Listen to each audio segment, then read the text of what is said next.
True. Nervous. Very, very dreadfully nervous. I had been. And then?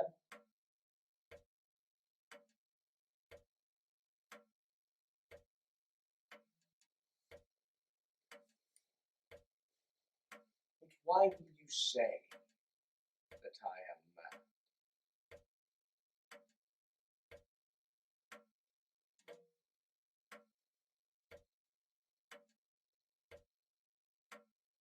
The disease had sharpened my senses.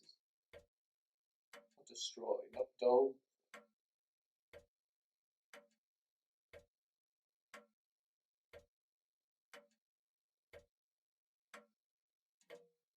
Above all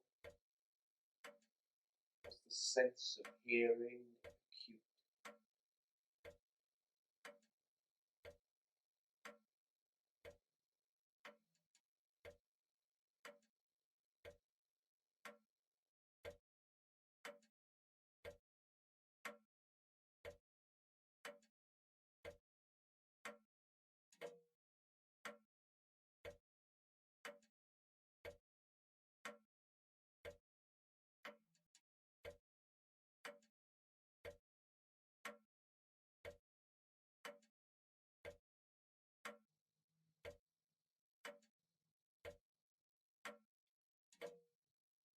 I heard all things in the heavens and the earth.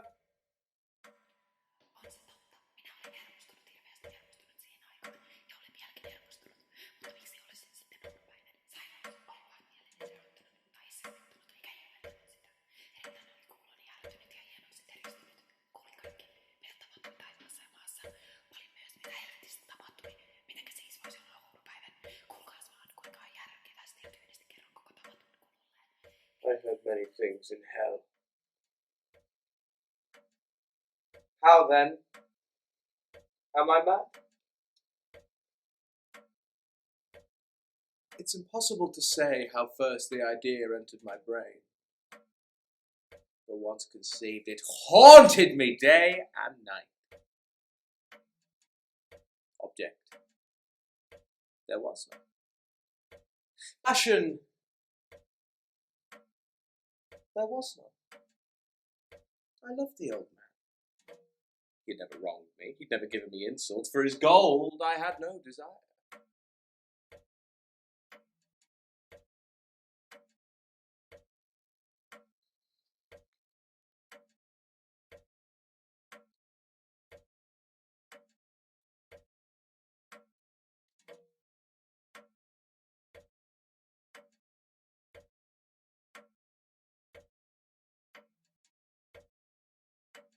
I think it was his eye.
Yes.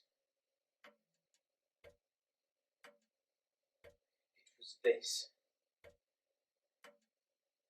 One of his eyes resembled that of a vulture. A pale blue eye with a film over it. Whenever it fell upon me, my blood ran cold. And so, by degrees,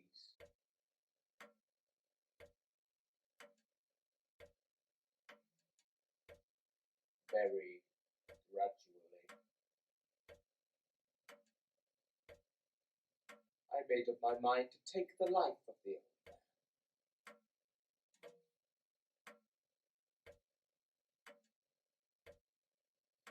And rid myself of the eye forever!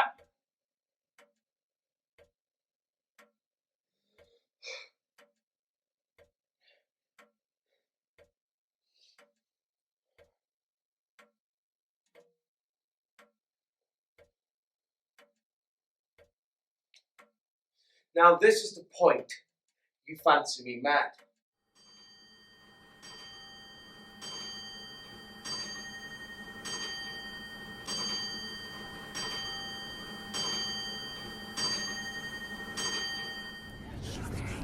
It's so fuzzy.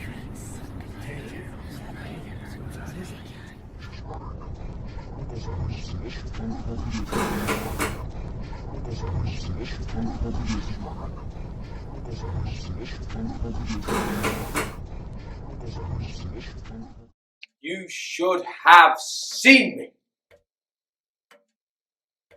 You should have seen how wisely I proceeded. With what caution, with what foresight, with what dissimulation I went to work. I was never kinder to the old man than during the whole week before I'd killed him. And every night, about midnight, I turned the latch of his door and opened it. It took me a whole hour to place my head in without disturbing the old man's sleep. Ha!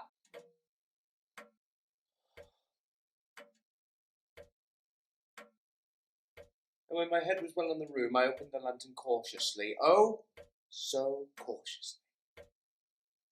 Cautiously, I undid it just so much that a single thin ray fell upon the vulture eye.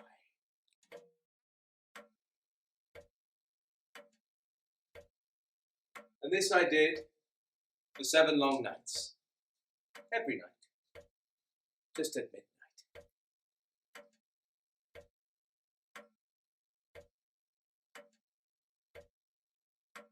But I found the eye always closed, so it was impossible to do the work. For it was not the old man who vexed me, but his evil eye. Never before that night had I felt the extent of my own powers, of my sagacity. I could scarcely contain my feelings of triumph to think that there I was, opening the door little by little, and he not even to dream of my secret deeds or thoughts. Perhaps he heard me, for he moved on the bed suddenly as if startled.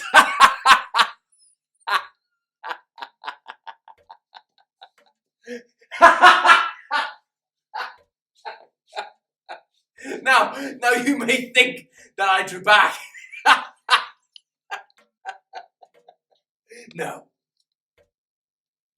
Because death, in approaching, had stalked with his black shadow before him.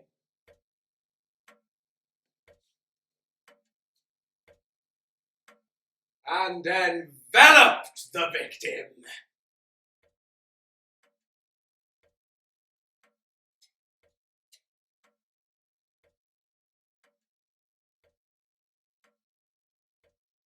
So the eye was wide open. And I grew furious as I gazed upon it.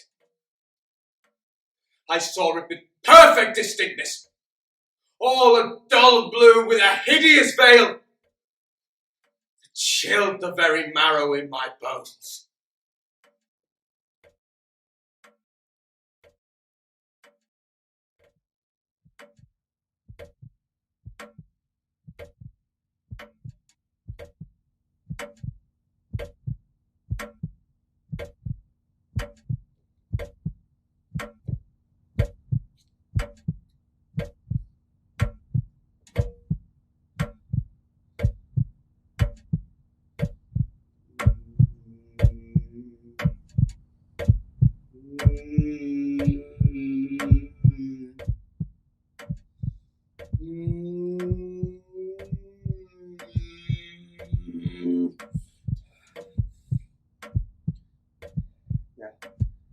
I say there came to my ears a low, dull, quick sound, such as a watch makes when enveloped in cotton. I knew that sound well too.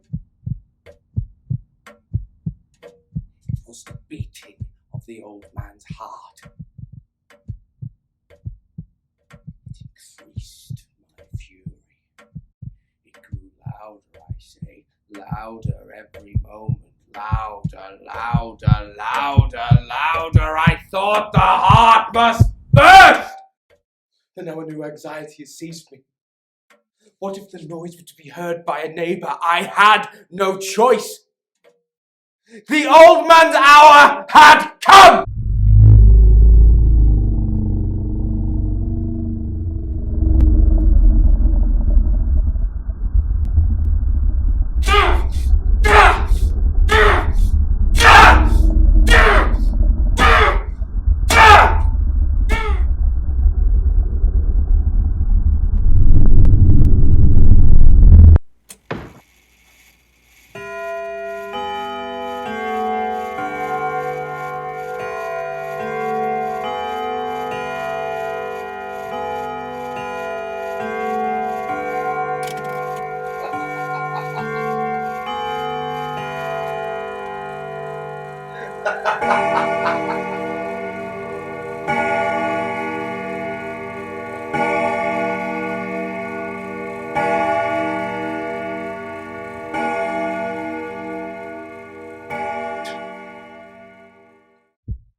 For many minutes, the heart beat on with a muffled sound.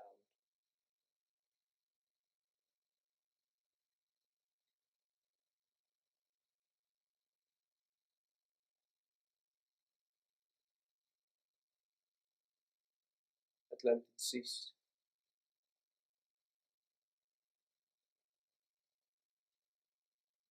The old man was dead. I examined the corpse.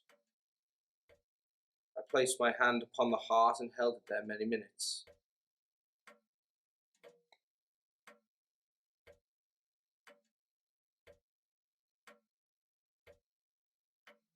There was no pulsation. He was stone dead.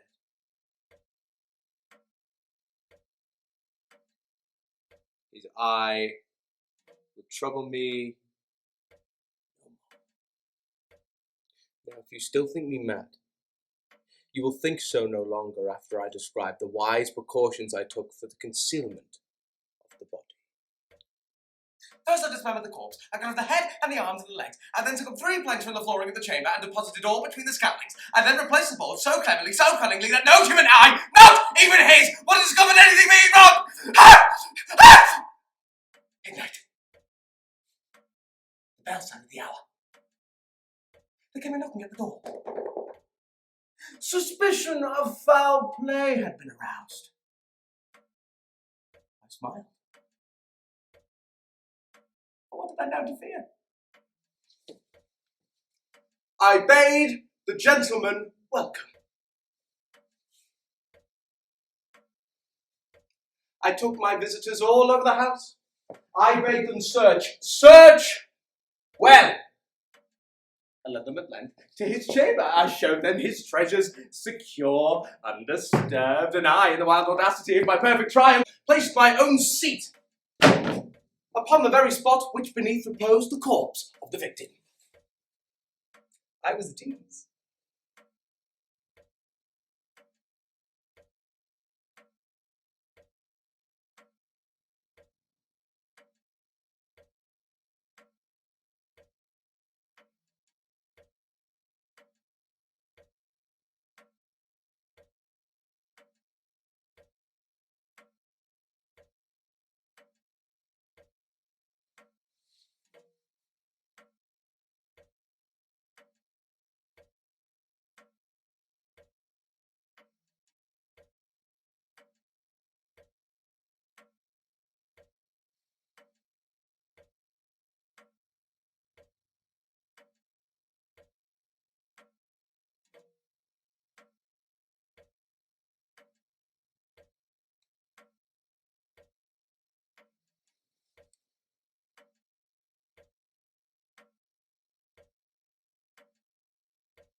here long.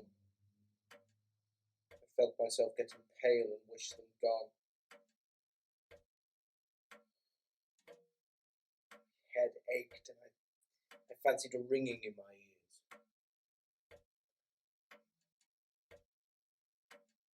It became more distinct. It continued and became more distinct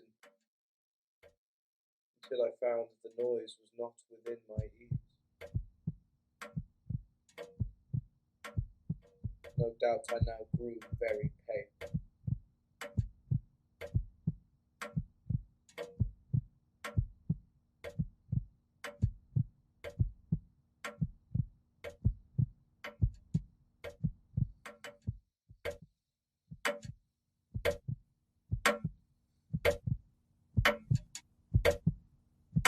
It was a low, dull, quick sound, such as a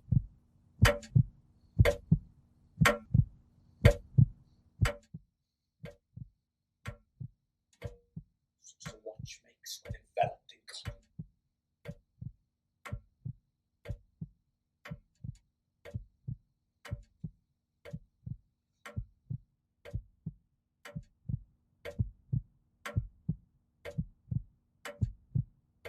The noise steadily increased. Why would they not be gone? The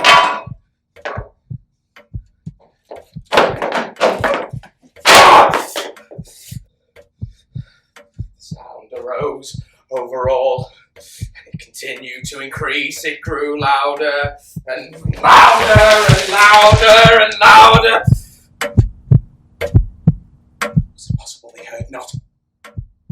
Almighty God, no. No. They heard. They suspected.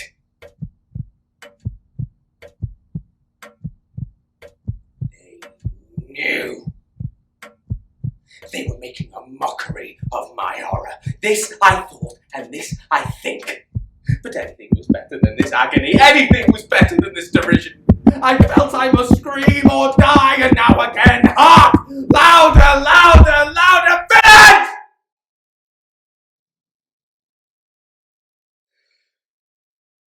Dissemble no more!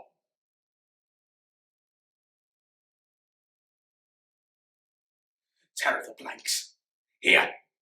Here!